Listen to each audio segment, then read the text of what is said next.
How often do you go to confession? Welcome back to Living Hope PH, and today we're going to answer just that. Why it's important to receive the sacrament of reconciliation before hearing Mass.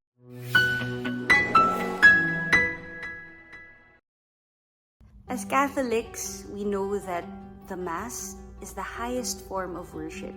It's a feast, and it's also a banquet. It's not just anyone who has invited us. It is the King himself. And we're not just talking about physical preparation here. We're talking about spiritual preparation. And confession is one of the best ways by which we can prepare ourselves in order to receive Jesus. Our catechism teaches us that confession helps cleanse our conscience and approach the Eucharist with a pure heart. About 13 years ago, before I was renewed in my Catholic faith, I didn't really give much importance to this sacrament. But I was going to serve at a retreat, and we were asked to go to confession so that we can be in a state of grace. It really stayed with me because it was the first time I've actually heard of that term.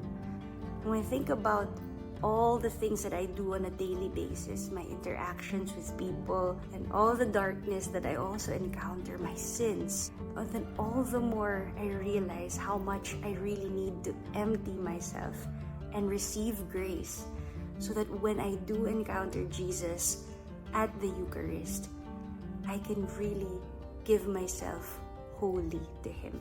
Our catechism teaches us that going to confession before Mass helps us engage more deeply in the liturgy.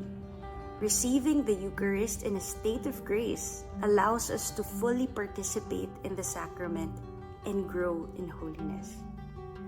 So, if it's not yet your habit to hear confession before going to Mass, I encourage you to do so. It is really such a blessing to go through the sacrament before we receive Jesus.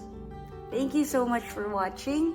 Please don't forget to like, share, and subscribe for more content and insights on how to live a more faithful life. God bless.